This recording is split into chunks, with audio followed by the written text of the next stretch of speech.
Hi and welcome to Indice Tech. My name is Enoch, and in this video we're going to progress further in doing list manipulations. Few other things you could do with lists that we didn't get to cover in our last video that we made.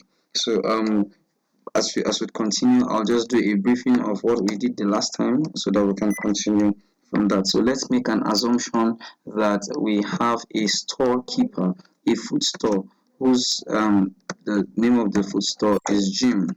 So let's say Jim, and then let's define the items in his food store. So in his food store, he has yam, he has egg, he has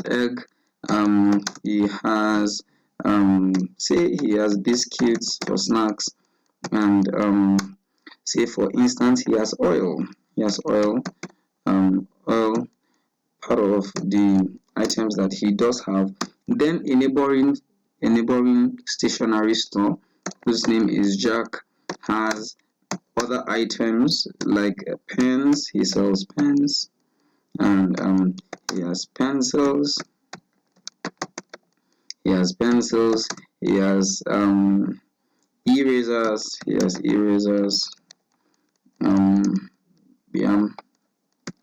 So he has erasers, and then lastly he has staplers. So he has staplers too. So these are two list variables, and say we have a more robust store that has both food store and stationaries. Though a weird combination, but okay, it does work. So his fits, and then he has both of them, so we can concatenate two list value. That's like the principle, that's like the point we're trying to make, that you can put two values together to form a single list value. And if you put Jack and Jim together, you would have another list, and then that fits, if I should call it. You see, this is a combination of, or a concatenation of this is not separated by comma, so you notice this. So if I would have to do this, let me do this and rearrange this and recall, because this is in a shell editor. So I would have to have that fits becomes Jim and Jack. Now you may be wondering why I'm having to rewrite this, because Python carries out its code line after line. So what will happen here is that it will assume that this is a new variable, it would somewhat discard the former one. So if I should run this now, if I should call fits, you realize that the fits the new variables will be carrying this last Jack, right, not this other one. So I've been able to make the corrections that I wanted to. So because of the line by line code or pattern to which Python carries out its operations. Part of the things we can also do with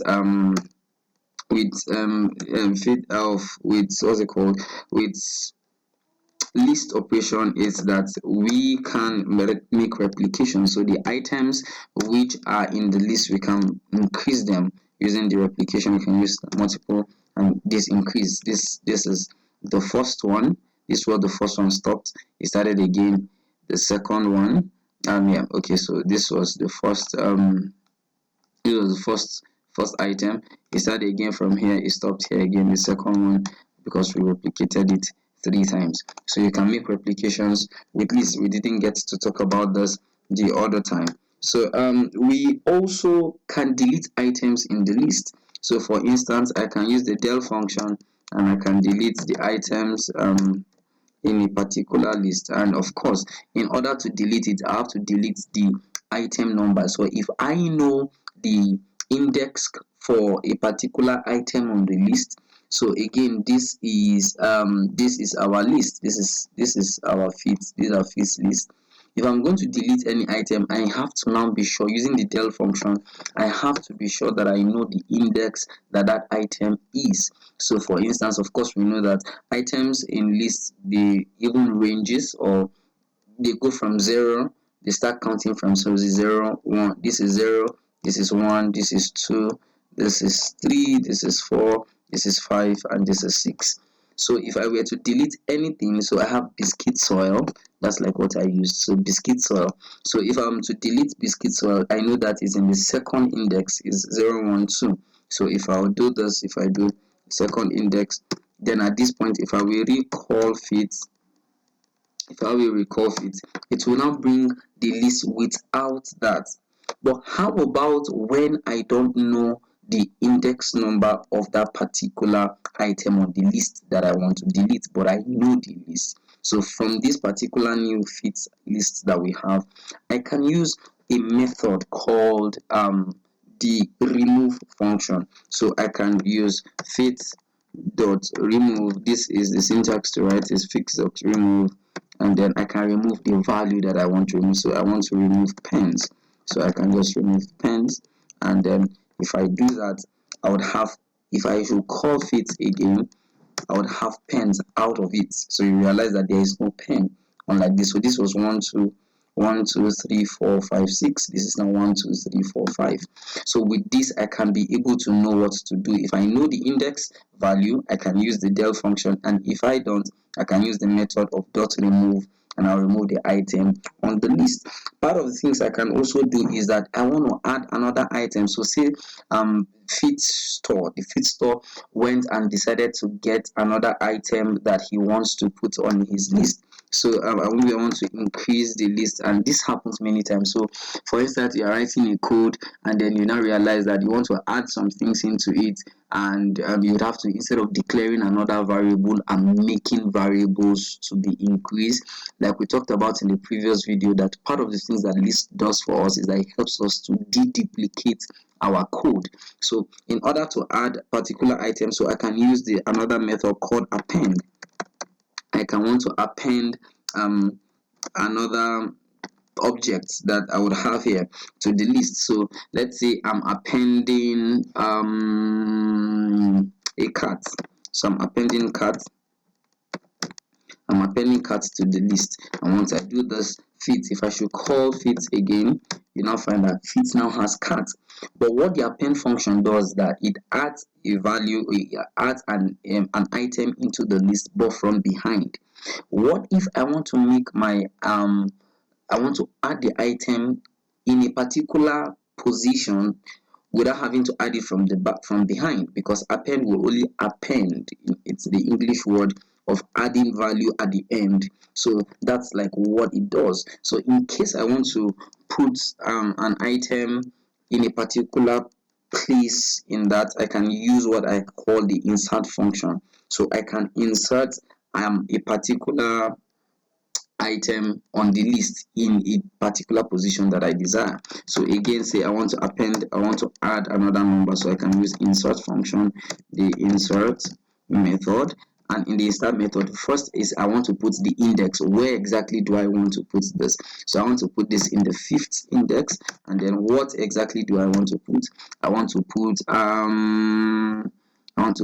a lion. So for instance, I want to add a lion to the list, and once I do that, if I call fit again, you now have that lion is on the 5th item. I've been able to put what I didn't have to add it from behind, so I've been able to put this. So with this, you see, there are a few things you can also do with your list methods. What if, for instance, I now want to sort? I want to sort the items in this list. First of all, I want to put some it's proper for us to make some exemptions to this, to say that anytime you want to use the sort functions, it works when the items on the list are strings, because of the alphabetical order with which sortings are done is using the ACII alphabetical order. But that's like a technical name, but so let's not get to bother about that. So I want to sort these items that was in this, because maybe they are not properly arranged, especially with regards to the alphabetical order. So in order to do that, I can just use fit and I can use a sort function dot sort, and then all I just need to do is do this. If I call fit again, you realize that the arrangement will shift. It starts from cat, egg, eraser, lion, pencil, staplers, and yam. So I can do that. And in case I want to reverse the order, with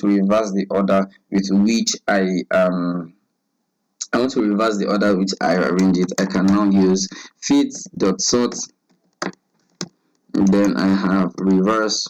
I could use a reverse. Alright, because if our spellings are not correct, it will bring an error. It will bring an error to us. So it's reverse equal to true. That, yeah, I'm reversing the order. So if I do that, if I were to call fit again, you see it goes from yam to staplers to pencils to lion to erasers to egg and to cat. These are few manipulations you can do in a list. And again, realize that there is a sort of a relationship between the list operations and with range. So they are so to say. So for instance, in Python we can have a range of 0 to 4. I can do range of 0, alright, range of 0 to 4. Alright, so range of 0 to 4. If I do that, alright, okay, so let me say range. Can I put an item on a range? So it gives this basically, like, this is because it's on the shell editor. So if I were to write this, let's open a new file. And let's run a particular code. Excuse me.